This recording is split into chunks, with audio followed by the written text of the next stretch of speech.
Hello everyone. So today we are going to solve a problem on Cadane's algorithm. In the first part I will be explaining what is Cadane, and in the second part I will be showing you a question which was asked by Sprinkler in 2019 placement. So the question was based on Cadane, and I want to share some points with you, okay, with Cadence, okay. So what does the Cadence algorithm do is, so Cadence algorithm help us to get a subarray which is having the maximum sum of elements. Like there are, see, there are many n into n plus 1 divided by 2 number of subarrays. So what we can do is, see, this is an subarray, this is an subarray. Subarray is a continuous array, okay. Suppose I am, if the subarray start from I, then it will contain, and it ends with the j, so it is going to contain all the element between I and j. So basically we need to we will be adding those element between I and j, and we have to find a subarray starting with I and ending with j, such that the sum between I and j is maximum. So how does the cadence algorithm work? So what does cadence algorithm do is, what does it do? For every ith position it finds the maximum subarray which ends with that position, and what is the value of this, okay. So let us suppose I want, हमें क्या करना है कि -2 पे जो value आ रही है, -2 देखो, हमें सवेरे स्टार्ट करना है।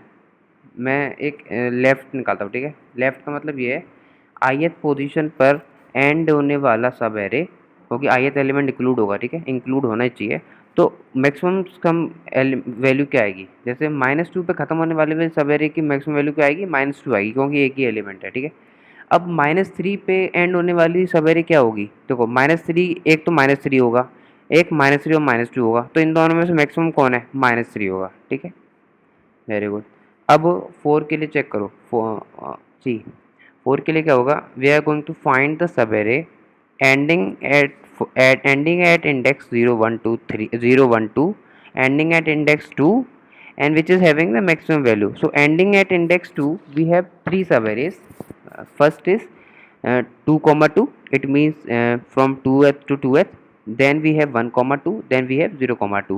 So if you see, the maximum value which we will be getting is 2 comma 2, okay. So we are going to put 4, okay. Now we have -1. So the maximum value which we can get ending at index 3, so total number of arrays at ending as at index 3 will be equals to 4. This 4 minus 1 3 minus 3 4 minus 1 minus 2 minus 3 4 minus 1. So what is the value of it? It is going to have 3.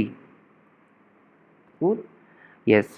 So how do we decide? And see, cadence algorithm works in O of n algorithm, okay. So we are not, suppose if we are standing on ith position, we are not going to iterate back again, so otherwise the complexity will be O of n square.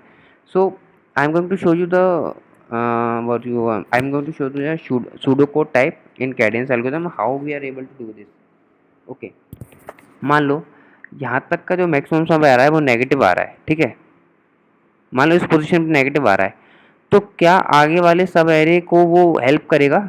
नहीं करेगा, क्योंकि यहाँ तक ही negative आ रहा है, तो negative आ रहा है तो आगे क्या हेल्प करेगा? जैसे इधर क्या आ रहा था, इधर नेगेटिव आ रहा था, तो वो 4 में कुछ फ़ायदा नहीं देने वाला, कुछ भी 4 नेगेटिव हो पॉजिटिव हो, पर अगर ये नेगेटिव है, यहाँ तक का मैक्सिमम सब एरे जो कि इंडेक्स जो एंड हो रहा है इस पे, वो अगर खुद नेगेटिव है तो आगे हेल्प नहीं करने वाला वो। पर अगर जैसे ये 4 है, ठीक है, जैसे मैं -2 की बात करूँ, -2 पे एंड होने वाला मैक्सिमम सब एरे क्या होगा? ये वाला होगा, ठीक है। 3 माइनस 1 होगा टोटल, ठीक है। अब 1 क्यों होगा? तो यहाँ पे एंड होने वाला सम क्या है? 4 है। यहाँ पे एंड होने वाला क्या है? 3 है, क्योंकि ये इससे पहले का पार्ट अटैच जो हो रहा है वो पॉजिटिव आ रहा है। इसका मतलब आगे वाले में वो हेल्प करेगा ही करेगा, भले ही आगे वाला एलिमेंट नेगेटिव हो पॉजिटिव हो, पर अगर ये पॉजिटिव आ रहा है तो आगे जो सब एरे उससे जुड़ी हुई है उसमें तो वो फ़ायदा ही फ़ायदा करेगा, ठीक है। तो हम क्या करते हैं, अगर यहाँ तक का सम नेगेटिव आ रहा है तो उसको ज़ीरो कर देंगे, क्योंकि वो आगे कुछ फ़ायदा नहीं देने वाला। तो एक बार सूडो कोड दिखा देता हूँ कैडेंस एल्गोरिथम का, फिर क्वेश्चन दिखाऊंगा क्वेश्चन क्या था, ठीक है। क्वेश्चन बताता हूँ, पहले पहले कैडेंस एल्गोरिथम का ये बताता हूँ, वो कौन सा ऐसा पार्ट है जो हमको ith पोजीशन पे एंड होने वाला मैक्सिमम सब एरे दे रहा है।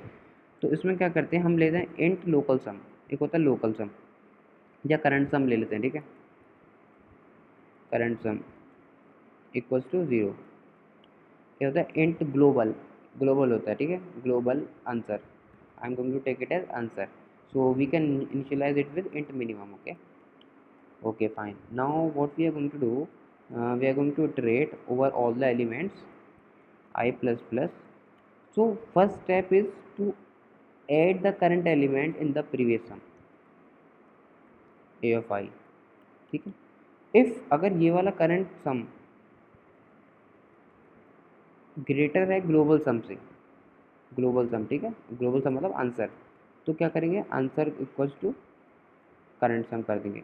ओके, अब यहाँ देखो, पहली बात मैं यहाँ पे इफ एल्स नहीं लगा रहा, इफ लगाऊंगा, ठीक है। अगर ये वाला करंट सम नेगेटिव हो रहा है तो आगे कोई फायदा देगा सब एरे में, जैसे इधर -3 हो रहा है तो मैं -3 को इधर ही माइनस आ रहा है तो मैं आगे क्यों ऐड करूँगा नेगेटिव को, कोई एलिमेंट को, अगर हमें मैक्सिमम भी चाहिए। तो हम क्या करेंगे, अगर यहाँ पे करंट सम नेगेटिव हो जाता है तो करंट सम को कर दो 0, ठीक है। अगर तुम यहाँ पे प्रिंट कराओगे, सी आउट प्रिंट करोगे इधर मान लो,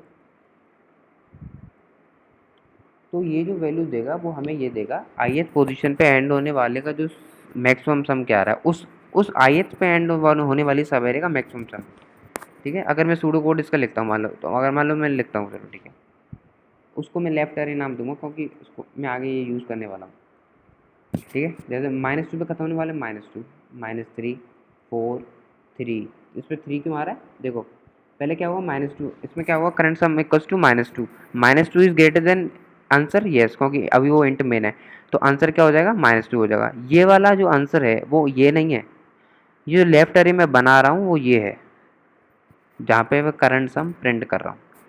तो -2 -3, अब देखो -3 देखो -2 क्या है, नेगेटिव है, तो -2 आगे आने वाली सब एरे वो कुछ फ़ायदा नहीं करेगा, तो हम उसको 0 कर देंगे एक बार, ठीक है। तो 0 किया, अब 0 प्लस -3 आ गया, ठीक है। -3 आगे वाले में कुछ ऐड नहीं करेगा तो उसको 0 करेंगे। अब 0 प्लस 4 आ गया, ठीक है। इधर 4 प्रिंट कर दिया हमने, 4 इज़ ग्रेटर देन वो, ये सब तो चलो ठीक है, ठीक है। अब इसको देखो, अगर 4 नेगेटिव है, 4 नेगेटिव नहीं है तो आगे वाली सब एरे में हमें फ़ायदा करेगा। अब -1 ऐड हुआ 4 में तो 3 आ गया, ठीक है। उस वाली पोजीशन पे एंड होने वाली सब एरे, ये ग्लोबल नहीं है करंट सम, तो 4 -1 3, 3 नेगेटिव है नहीं है, इसका मतलब ये वाली सब एरे आगे वाली सब एरे में फ़ायदा करेगा, इसलिए हम उसको करंट सम को 0 नहीं करेंगे, आगे ऐसे फ़ायदा होगा, ठीक है। आगे भी है, आगे दिखा सकता हूँ, इधर 1 आएगा, -2 ऐड होगा, फिर आएगा 2 आएगा, फिर 7 आएगा नॉर्मल, उसके बाद 4 आएगा, ठीक है। -3 पे एंड होने वाली सब एरे का मैक्सिमम सम निकाल लेना, आराम से देख लो कि 4 ही आएगा, ठीक है। तो अब देखो, जो क्वेश्चन आया था वो क्वेश्चन क्या है, क्वेश्चन ये है, अब इसका यूज़ होगा, ठीक है।